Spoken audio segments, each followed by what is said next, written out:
Era una tarde de primavera de aquel año de 1900, que durante meses mostró a nuestro continente un rostro tan amenazador y cargado de peligros.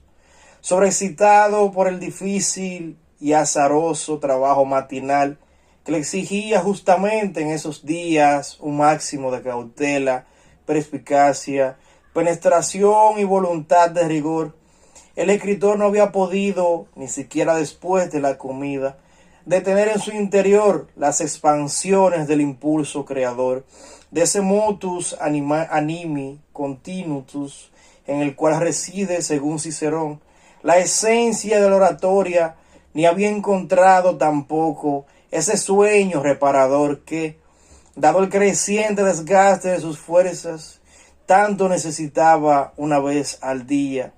Por eso, decidió salir de casa después del té, confiando en que un poco de aire y movimiento lo ayudarían a recuperarse y le procurarían una fructífera velada. Saludos a todos, comunidad de leyentes. Este es tu canal Literatura Dominicana y Universal, y en esta hermosa tarde hablaré de la novela La muerte en Venecia del escritor alemán Thomas Mann.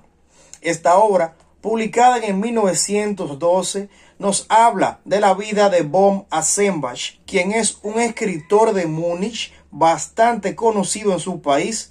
Sus obras distan sobre personajes, mayormente, que siguen un propósito en su vida a pesar de todo y dejar su existencia a cambio de dicho propósito. Es por ende que sus personajes no son más que su prototipo de vida, de quien él es, de quien será expresada mediante va pasando la novela. Entonces, agobiado de estas grandes ciudades, de estos trabajos distantes, de estos trabajos en una computadora pegado el día a día y todos estos entremeses, ¿no? Este personaje decide darle un rumbo a su vida y tomarse unas vacaciones para descansar de todo este ambiente urbano.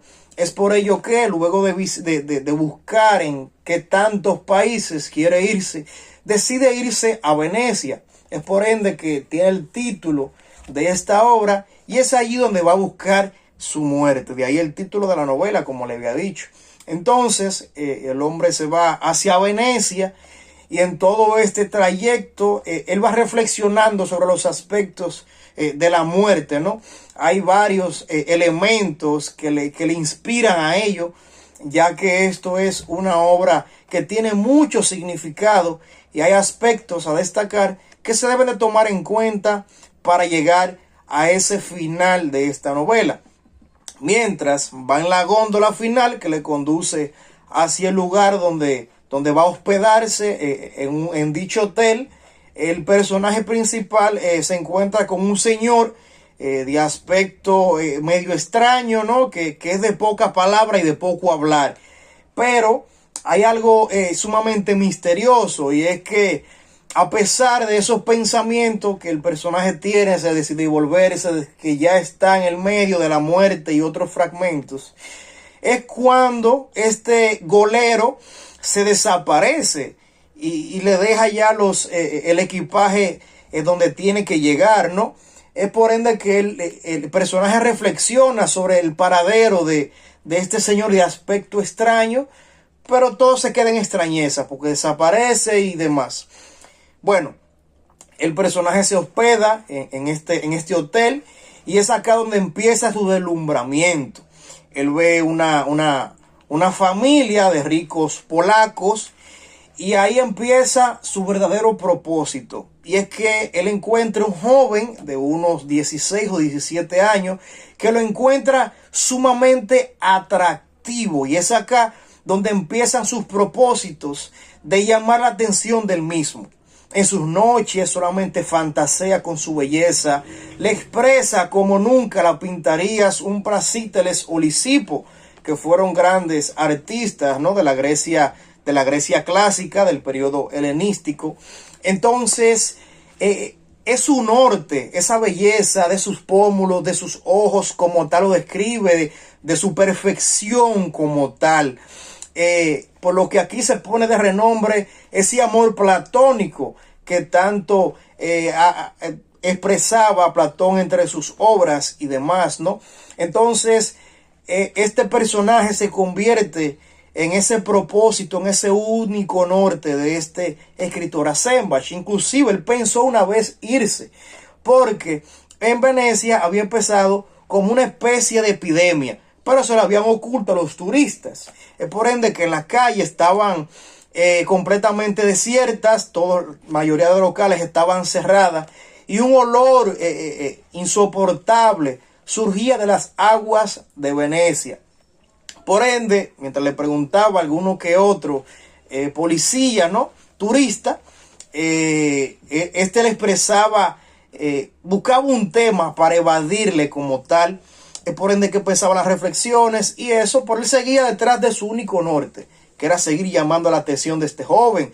Iba para la playa cada día, se sentaba a leer y veía los músculos de este joven cuando jugueteaba, correteaba con demás familiares y todo eso. ¿Qué pasa? Que un día en que él está decidido a llamar la atención y le ve esa figura del joven que está postrada más allá de la playa. Él va, la playa le va llegando más arriba del cuello y demás, y resulta de que ese que estaba adiestrado con la figura del joven no era más y nada menos que la muerte. La muerte que había sido el resultado de ese propósito, de esa saciedad por alcanzar el propósito en la vida que tenía Bob Asenbach. Es por ende que había dicho que el autor no era más y nada menos que un prototipo de los personajes que él mismo creaba en sus novelas y que le había catapultado en la fama a Múnich. Lamentablemente, cuando fue socorrido, Bob Asenbach había muerto en su habitación. Como tantas otras veces, se dispuso a seguirlo. Pasaron varios minutos antes de que acudieran en su ayuda. Se había derrumbado sobre el brazo de la tumbona. Lo llevaron a su habitación y, aquel mismo día, un mundo respetuosamente conmovido recibió la noticia de su muerte.